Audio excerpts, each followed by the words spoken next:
What's going on, guys? Today we got a special guest, Kyle Sizemore. Kyle, how you doing, man? Can't complain, man. Honored to be here. That's awesome. Well, I always like to kick these off with what got you started in real estate. Man, well, first of all, can I just thank you for making this incredible channel and highlighting incredible talent in Greenville. There's 5,000 realtors out there, but like hearing stories and everything, it's awesome. A lot of these people, my friends, man, and it's incredible. We appreciate it. Yeah, of course. Yeah, what got me in real estate, honestly, never ever wanted to be in sales. I never wanted to be a realtor. My family actually got burned in the past. My wife's family and my family got burned in the past. My parents got their earnest money stolen by a realtor. Okay. And they've also foreclosed on a home before. And I'm like, all right, real estate, not the best experience.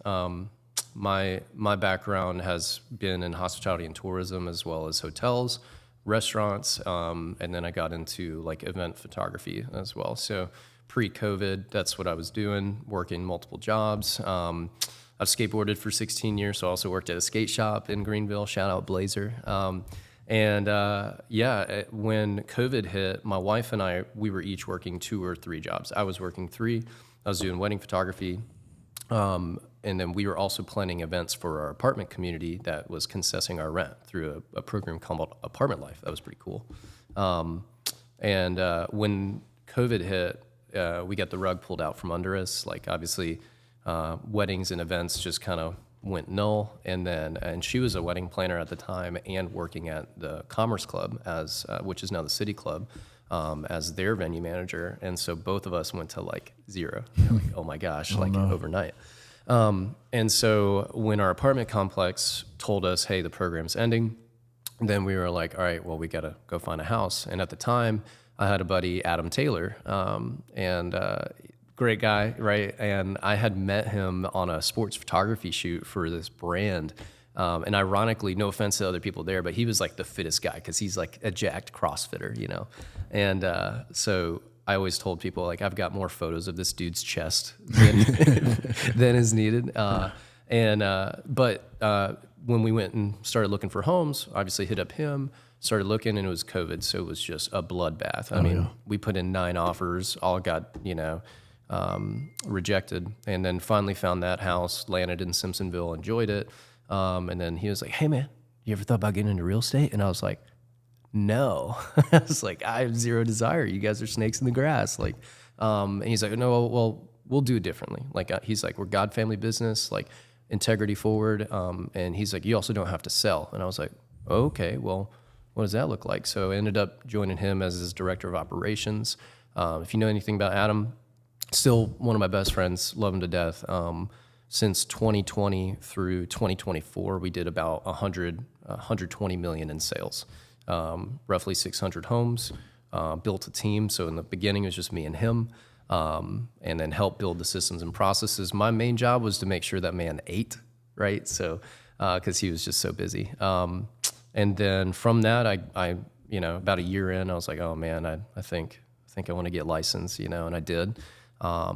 And then grew from there. So, that's kind of how I got into it, at least. That's awesome. They always, at Swamp Rabbit Moving too, we like people from the hospitality business because they already got that customer aspect when it comes to sales. Did you see any of that translate into the real estate world? Yes. Oh my goodness. I mean, almost to a fault, right? Because I just want to please, I want to make sure everybody's happy, and there's no way to do that, truthfully. But there's a phrase that I learned. We worked up in Highlands at Old Edwards Inn and Spa. Worked there for about 4 years in events, and they just drilled something into our head, and that's to create raving fans. That's the best form of marketing, right? Yeah. Like, you can market Swamp Rabbit anywhere you want, but like when somebody else markets for you, you didn't spend any money on that. Yeah. Right? And so I think, especially with my wife's business, my business, what we're trying to do is create raving fans so that, one, overhead's lower, right? I don't got to go spend all this money on ads or paid leads. Instead, I've got my community, my friends, my family. They're like, hey, have you heard of Kyle? Right? And then they send me, I would much rather do business that way. And thankful to say I'm 100% referral based in my business because of that. That's awesome. That's what I was about to ask next. Yeah. So you said you used to work at Blazer 16 years ago. Does that mean you grew up in the area? Well, no, I've skated for 16 years. Okay. I actually worked at Skate Park at Greenville Okay, I and Blazer remember that, Skate yeah. Shop. Yep. Spog. Yep, Spog. R.I.P. man. R.I.P. Yeah, that was the best. And then It was also called Eximinos too, wasn't it? yeah, it for a was while? Eximinos beforehand. So Eric had a place in Charleston Okay. and then brought it up to Greenville and just this incredible park. But Yeah. unfortunately, like there's a lot of overhead For sure. with skate parks and very little income, Yep. which is hard. So I remember going there, spending pretty much every day there as a kid. I used to run his eBay store selling vans. Oh, that's cool. Yeah, man, that was cool. So did you grow up in the area? I didn't. I've actually, I'm from Clearwater, Florida Okay. originally, but I've moved 13 times. Okay. I've lived in Florida, then Dallas, Texas for 7 years, back to Florida, then Western Carolina. So I tell most people I'm from Western Carolina because, like, one, that's where I met God, I met my wife, I went to college for a little bit, and then it introduced me to Greenville as well. So yeah, I moved around a lot though, but been here since 2013. What brought you here originally? Yeah, so I came to Greenville because of school. I came down for college. I went to, I went to school in Western Carolina and just wasn't having a great time, truly. And I didn't see a lot of opportunity there. Just was kind of looking to get out of bad circles as well, because like I've got an addictive personality, and the people you're around, like your network is your net worth, and I did not have a high net worth. You know, We've been there too, yeah. Yeah, man. So just trying to look for opportunity, and then stumbled across Greenville, knew nothing about it. I was like, that's where I go to buy my fireworks, you know? We got great fireworks in SC. Yeah. I mean, ended up falling in love with the town. Great place to live, obviously. Like, that's why we're here, right? Yeah. But the best part's the people and the relationships I've been able to build. That's awesome. What do you think about the transformation from 2013 to 2025 where we're at now? Yeah, I mean, when I used to work at the Hyatt Regency in downtown as a manager, and we had a front desk girl that was there forever, and she was like, man, I remember, 5 or 6 years prior to that, I worked there like 2017. She was like, 5 or 6 years ago, we weren't allowed, guests, we were telling guests, hey, don't go out past 9 o'clock in downtown Greenville. And you're like, what? And then obviously there's been a huge transformation with Falls Park and everything like that, but it's been nothing but, if I could use one word, boom. Yeah. And it's going to continue. It feels like it's continuing for the unseeable future. It is. And a lot of locals, like, I'm not a local. Yeah. I will say I am now, right? Like this is my home. This is where I run my business. I pay taxes here, right? But a lot of locals aren't necessarily happy with growth and change. Whereas, like, I think a lot of the upstate kind of needed change. We started out as a mill town, so we have these huge mills, right? Like Hampton Station, for instance, right? That was in West Greenville. You didn't go around Hampton Station years ago. Now that place is booming, and there's like a brewery, there's coffee shops, there's all of this Axe stuff. throw and all that stuff. Yeah. And so you have just this revitalization of what made Greenville a central hub, because we were so big in the textile industry, and then in 2008, that kind of fell under, and then just continued, and then you had a lot of vacancy, a lot of people who lost their jobs, a lot, not a massive homeless problem, but we had some issues. Yeah. Greenville's done a very good job of bringing the life back to what its core was, but we're also not throwing up skyscrapers, which is what I like. We can leave that in Charlotte, in Atlanta, in Asheville. It's still got that hometown vibe, even though we are seeing a lot of growth. For sure. I'm one local that loves the growth. I do too. Bring them all. I mean, to an extent, right? It's like I moved to Fountain Inn. I love Fountain Inn. When I was there, it was like, all right, this is growing. It's cool. Now it's like, holy cow. It's grown. Oh my gosh. And now people are moving to Gray Court, and you would have never expected that. Yep. Making their way out towards Clinton and Lawrence, like all that's going to start getting developed. Yeah, don't sleep probably on already Lawrence. has. Yeah, exactly. New developments being built kind of left and right. But honestly, it's the economic growth is what I love, is businesses. Like, when you started, man, like, for sure, you started out and you've grown to be the biggest, truly. And I'm one of your biggest fans for sure. Thank you, man. It's been a blessing. Of course. So in the real estate world, some agents have like specialties that they like to work in specifically. Let's talk about that. What kind of areas do you like when it comes to real estate? Do you kind of cover it all? Is there one special one that's as in close like to your heart? locations or type of real estate? Type of real estate. Yeah. bread and butter is residential for sure. But I do a good bit of commercial. I do leasing. I sold a restaurant earlier this year where I also brought the buyer for that. And that's being revitalized into, it's a restaurant that sat vacant for probably 8 or 9 years. Can all residential realtors sell commercial as well? Can they? Yes. Should they? No. No. Okay. Yeah. I mean, and depends on your broker. There are designations as well. But for me, I'm a big fan of like, hey, try it once, see what happens. Yeah. And we started in the small town of Lawrence where like there was a lot of vacant space and just kind of started bringing businesses there. So I loved that aspect, trying to help bring small business to vacant spaces. So that was cool. And then as long as you understand the contract, understand the process, it's much slower moving. There's less emotion most of the time, which is kind of nice. But it is not easy. And sometimes, communication from commercial agents is maybe not there. I've experienced that. Yeah. It's not the same for everybody, but it's kind of like the old guard's still in charge. But yeah, I enjoy it though. But yeah, so commercial, so residential, commercial, and then investment as well. I love selling land. Before we came in, I just had listed a property, 9 acres in Belton. I love land. We have a lot of land in the state. Okay. But I like more listing land for like homesteads, right? Because that's kind of the big thing now. It's like multiple, like one family, the parents and the kids all want to come together. Compound style. 100%. Yeah. And that's much easier to do than, a subdivision. That's awesome. What's the difference kind of selling land versus a house? Like, I'm sure there's different like market techniques for that. Yeah. I mean, I'm really big on video. Like I think agents today need to be on video in general. Shout out to Zach Gudikov, incredible videographer. The best. Yeah, the best. Yeah. But being on video is one big thing, but drone photo video, please don't use your cell phone. General rule of thumb. But I think just highlighting the usability of the land, also locating things like public utilities, right? So like for me, I had listed some land in Belton last year. It was a for sale by owner. Ended up turning around, selling it very quickly for them, made them more money than what they had listed it for. But the reason for that is because I drove it and I drove around. There was no public water from what they thought when they bought it. And these are individuals who were going to look to develop this land, build a homestead, blah, blah, blah. But then life hit them. They had a kid and they just need to get rid of it. So ended up listing it. Right before listing, I was putting the sign out and I was driving around and I noticed water boxes, like, water meters at the front of properties nearby. And I was like, what if I just called the company on the water meter box, And so I did. And I was like, hey, can you check and see if this parcel ID would have public water potentially? And they're like, yep, yeah, it is. You just got to fill out an application. The tap fee is $2,500. So I instantly, they never even knew they had public water. That's crazy. Right. And so for that, we were able to even highlight the property more. And needless to say, they were very happy with me. Yeah, the property was way more valuable at that point, right? 100%. And it sold like that. So I like land because, I don't know about you, do you want land? Yes. Yeah, me too. Yeah. Right. Everybody wants land.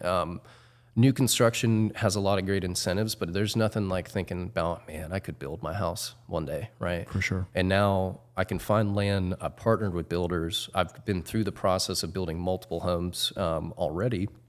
So I know from the ground up what to look for.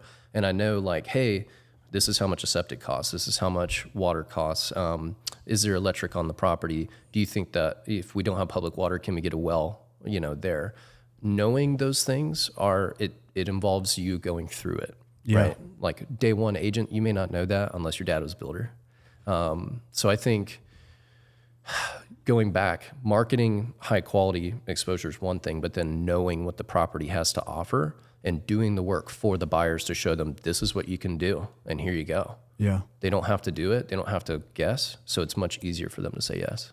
Have you run across a situation where like somebody inherited land from family and like you heard a story like my dad bought this land for like $25,000 and now it's worth like $2 million or whatever? Not quite not quite that big, but yeah, there's those things that happen. Sometimes in probate, the big thing is like people who haven't paid their taxes. Yeah. I work with a few different companies that do land acquisition, and the goal is to help people who are tax delinquent.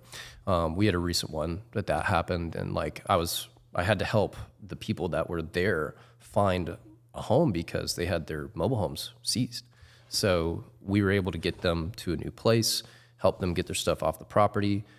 We were able to give them a post-occupancy as well and help them have time to clear out. So like, it's not just this like quick moving process. Like people have problems.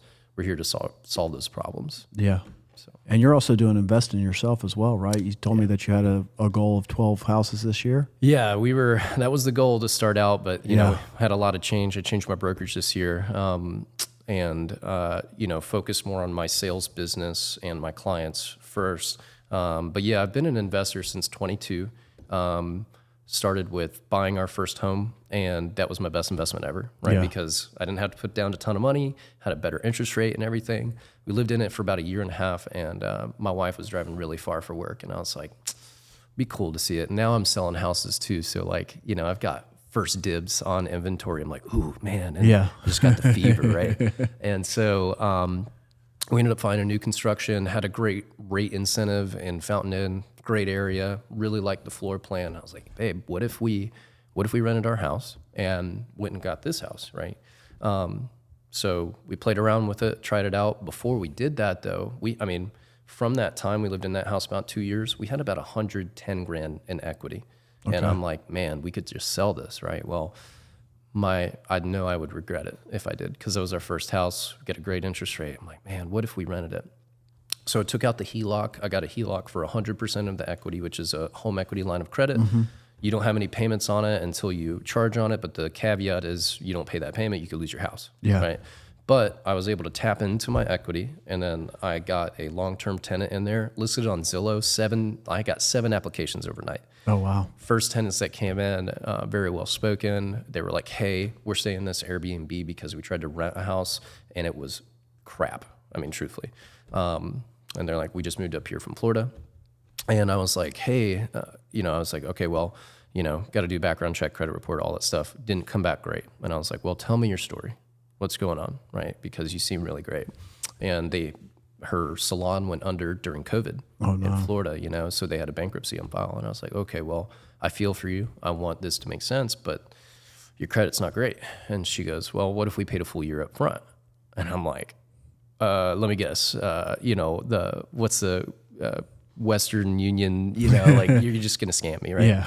And so verified a lot of information with their bank. Long story short, they've been there for going on 3 years now. Best tenants ever. That's awesome. I drive past the property. I don't have to go inside. They treat it well. So that happened. We moved into our new house, and now I've got this HELOC. And I've got a whole graph I like to share with investors to show them my journey. But from that HELOC, I've traded up the paperclip, right? So I used that HELOC for down payment on a commercial purchase of 2 properties, turned around, sold one of those properties 12 days after closing, cash, sight unseen, for the price I bought both for. That's insane. Paid off my HELOC, kept the other property free and clear, used the HELOC to renovate that home, and my tenants' cash flow was paying the HELOC payments. So the only money I spent was $0. That's awesome. But the money I did spend was my down payment on my first house, where I was like, man, what am I doing? Like, oh my gosh, should I even buy a house? Like, can I afford this? I'd do that a million times over now. 100%. Yeah. So we turned that property around, did the same exact thing, went and bought 2 more properties, sold one. A month later, it was just land. The other property next door to it was a 6,000 square foot warehouse. So sold the land, held the warehouse free and clear. And then if you know our local friends, You Call I Haul, Andy, he's been using that warehouse, and that's been my tenant. That's you? Okay, cool. I own that. Yeah, so just like really cool stuff. And I'm not trying to post it out there for everybody, but it's like, man, all of those things are about the tenants, though, and creating opportunity. I happen to cash flow and make some money from it, but I'm not going to retire. Yeah, you're not rolling in the dough. Yeah. And so because I didn't have a payment on that warehouse, I actually ended up taking out a CLOC, commercial equity line of credit. So now I've got my HELOC, I've got my CLOC, I've got cash flow from the tenants. Where if I, ended up maxing out those HELOCs, then I'm still at a global positive. I pre-calculated it. So then from there, we've just bought flips kind of left and right using hard money, mix of the HELOC. Did 3 flips last year. I bought 4 this year, but the goal is actually midterm renting. So I want to keep a majority of my properties and furnish them and provide insurance displacement housing or travel nurse or things like that. So have you had a situation in your investment journey where you kind of got burned a little bit or what? Yeah, this year I did. I had a loss this year, truthfully. So there's always risk in investing. If anybody ever tells you like, hey, become a real estate investor because you're gonna make all this money, they're lying, right? And it's gonna be easy and there's passive income. Has not been passive. I have replaced so many toilets. Not me personally, but I had to pay for it. But I got the call.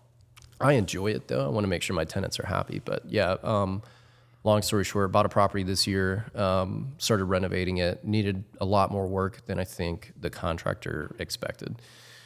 Already paid him a good bit. This was a good friend of mine at the time. And one day he just ghosted. And I'm a dream to work with. Yeah. I've been paying him on time, had the scope of work, helped him with helped him find a roofer, things like that. I designed the whole thing. I already bought most of the material, ghosted, disappeared. I sold this guy's house. That's crazy. And I know where he lives. And I've thought about like knocking on the door, but I just learned I just have to forgive, and go. But it had sat for about 2 months with interest only payments on it from a hard money lender. And I was like, I just got to get rid of it. So I ended up actually, one of my investor buddies ended up buying it. We're going to end up listing that property later this year. But for me and my family, it was a liability now. Yeah. And plus I couldn't think of it. I got so hurt, by a friend. So it's really hard when you mix business, investing, and everything with friends. But we moved on from that property. Luckily, in our business, I really need to take some losses, which is a good problem to have. So, with my CPA, we were able to figure everything out. But yeah, it's not always easy, for sure. That's crazy. Yeah. Well, hopefully you learned a lesson in that, right? Like it's not really a loss if you've learned a lesson. It's kind of what I've learned through my business journey. Oh, amen. Yeah, you pay for education. You pay for education one way or another. Yeah, exactly. It's either formal or informal. I'd rather it be formal, like in the grind. You know what I mean? Oh, yeah. Honestly, and that's like mad respect for you, man. You built something incredible. It's not like you went to school for this. No. And it's not like your dad was super rich and then handed you a business. It's like, no, we learned from being backed into corners in life. Absolutely. I think that's why you and I have connected so well. And from the School of Hard Knocks, we've been able to kill it. Absolutely. I think you kind of go like into business with a chip on your shoulder, like you got something to prove. Oh man, especially and realtors. It just makes you dangerous. Let's talk about in the real estate process. Is it all similar with the same, are agents pretty similar across the board, or like what kind of makes Kyle Sizemore stand out as an agent? Yeah, versus the others. Really good question. Are agents the same? No. Yeah. Whatsoever. I mean, you have people who, there are a lot of part-time agents. Mm-hmm. They have to be, because maybe they haven't utilized their sphere, or they haven't been guided enough on how to market themselves, or they just don't know, right? They haven't been through it. I had the privilege of going through boot camp with a team that did over 174 units last year. Yeah. Like what? And so when you have like 20 something homes under contract and you just see it going like this, you have to identify the thing that made us so successful, our systems and processes, right? And I think agents mainly differ based off their systems and processes. So for me, a system is just identifying what constants and variables there are in a process. And just like when you bought your home, when I represented a client on another home, they have very similar things, right? They've got closing dates. Maybe you have to verify funding, whether that's cash or lender, blah, blah, blah, right? The variables, right? I could have a crazy client. I could be a crazy agent. I can have a crazy agent on the other side. The lender could disappear. Yeah. Literally happens. Yep. So identifying the constants and variables, I think, is what really makes you a successful business owner. Now, when it comes to agents, I think one big thing that changed my life is I looked at what I was doing as it is my business. Like I'm treating this as a business. right? And if you're not treating it as a business and you're just trying to be out there and be this cool agent and sell a few homes a year type of deal, you may fail because it's very, very difficult and it's not profitable in the beginning, which is hard. That makes sense. You said something earlier too that I meant to jump back to and ask. You said when you moved into your new construction home, they had a good rate. Yep. Tell us about the difference, because I hear this all the time. Like, you see a new construction community, they're like financing at 4.99% or whatever. Right. How can they do that versus buying an old house and having to finance it at 7%? Yeah, good question. The big thing is that they use preferred lenders and attorneys, right? So they kind of have this, either way, they're making money, right? So end of the day, that's what the builder wants, that's what the lender wants, and they want to also provide opportunity and create win-wins for people, right? So when it comes to new construction, like for us, we use the preferred lender. They give us these incentives, lower rate. And the way that works is the builder is going to be able to help buy down that rate, right? So like market rates might be at like 6.5, but they can do that 4.99 because they've got this pool of cash because they've been around forever, right?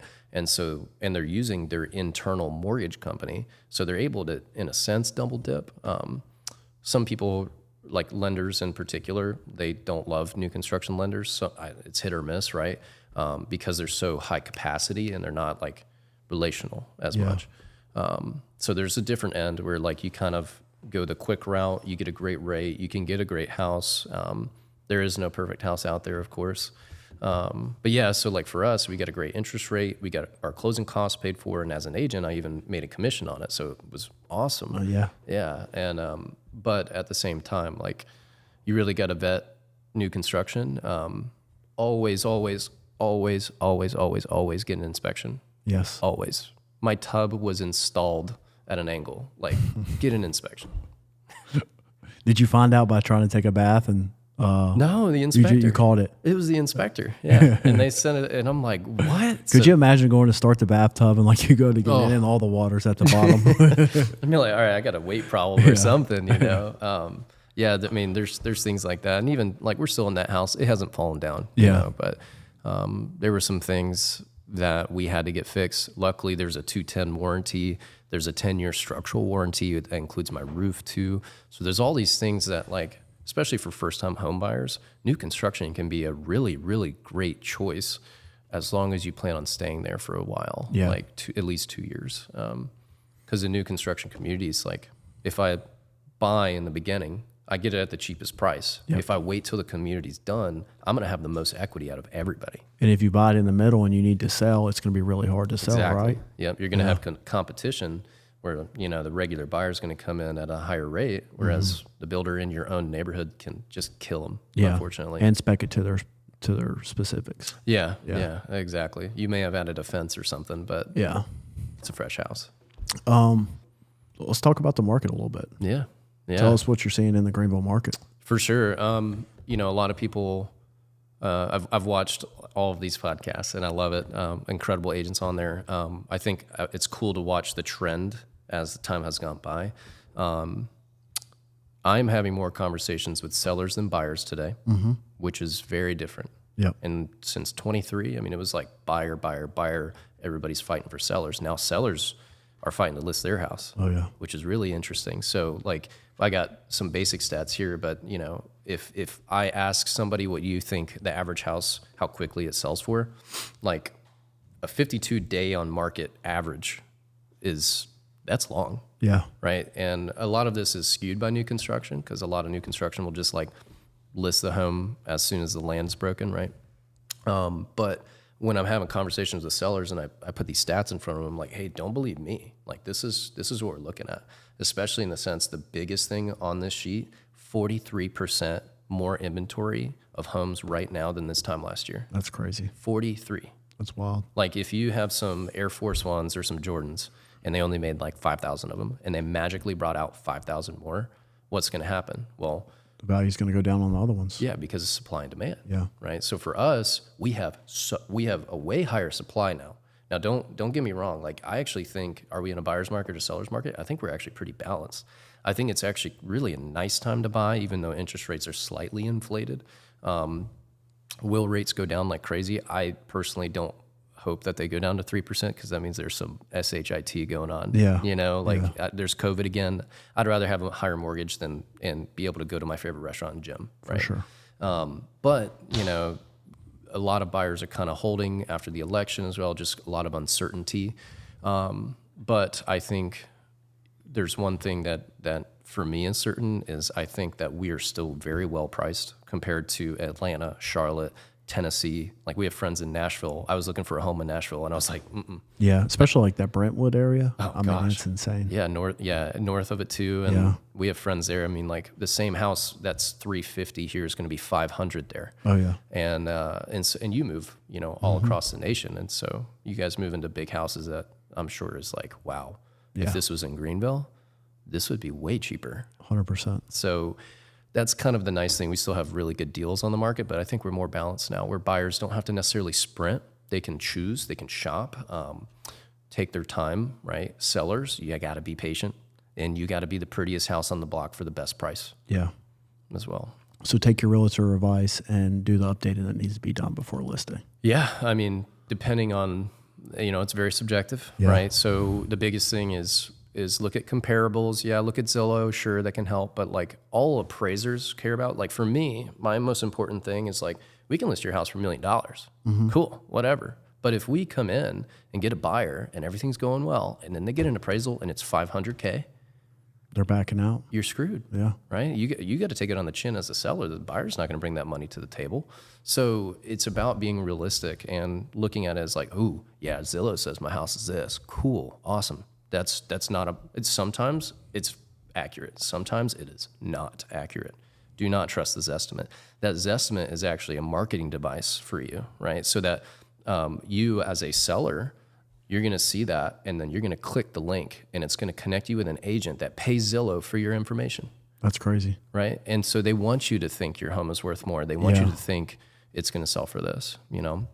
So for me, when I sit down with sellers, I'm like, hey, well, here's our current market stats, and here's your neighborhood stats, and then here's how an appraiser is going to look at it. And I'm sorry, but they're only going to look at closed sales.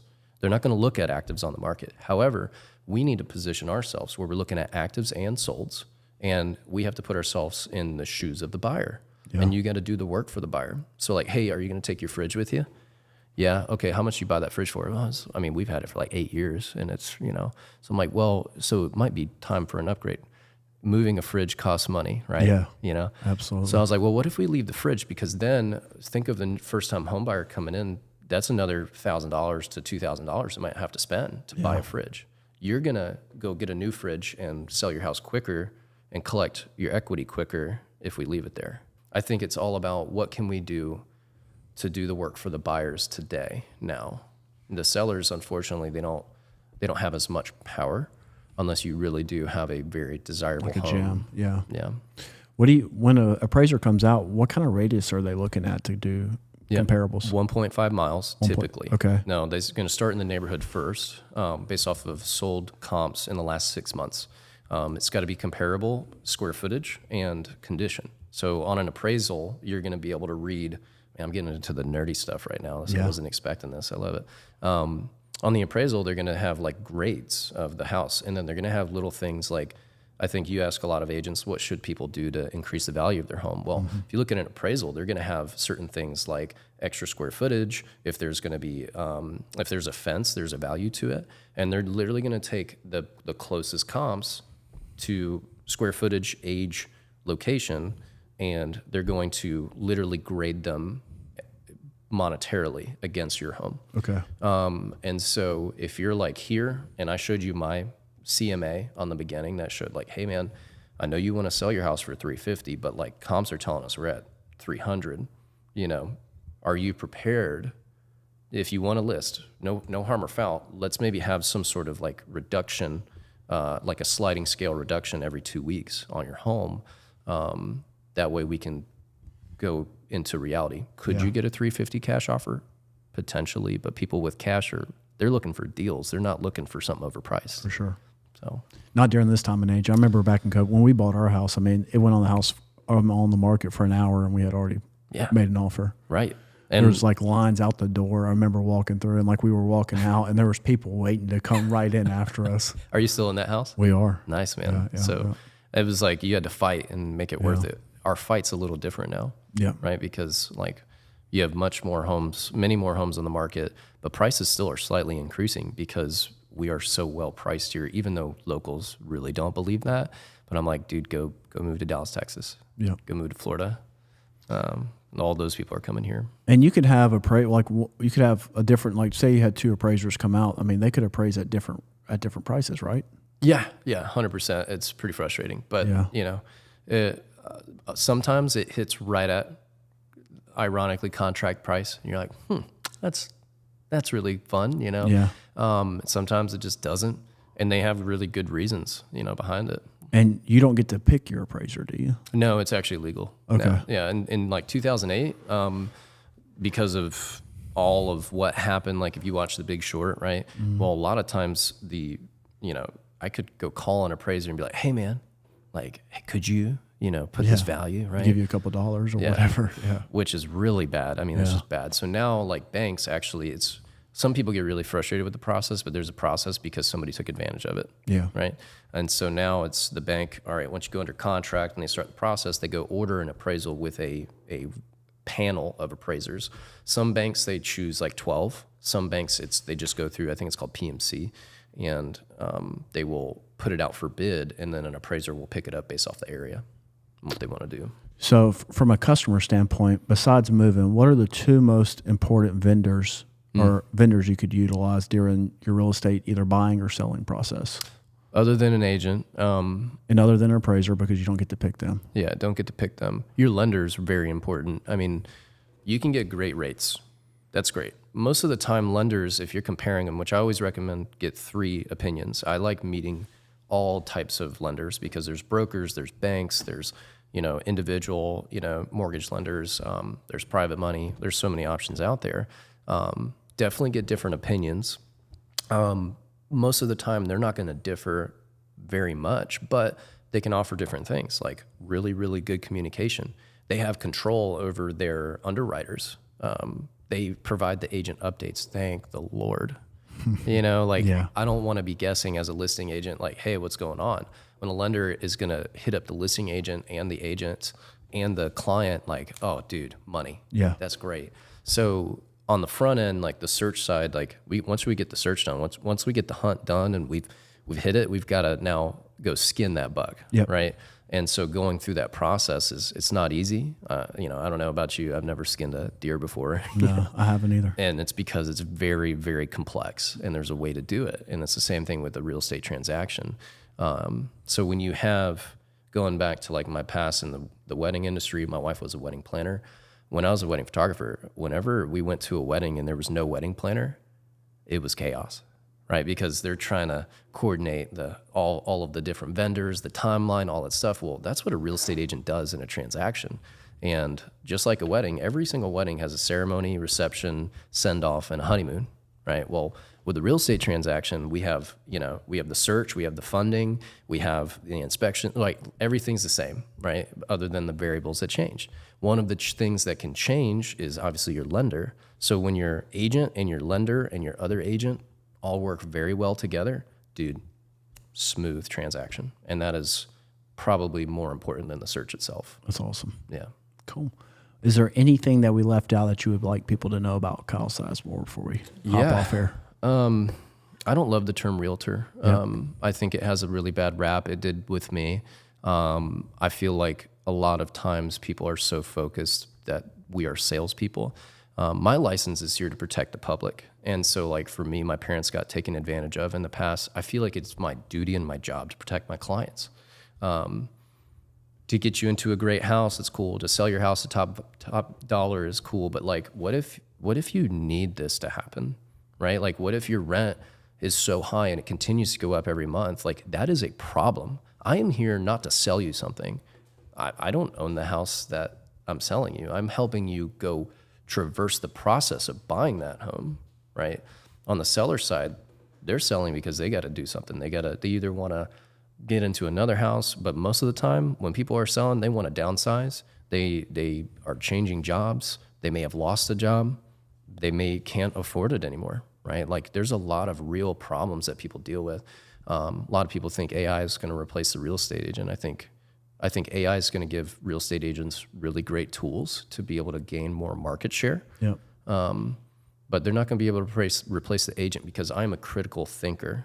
Kyle Sizemore is. Yep. And I'm a problem solver, and I think outside the box. That's amazing. Yeah. It's really cool to hear these conversations and see your passion bleed through. I mean, I'm jonesing to sell my house tomorrow just so you can list it for me.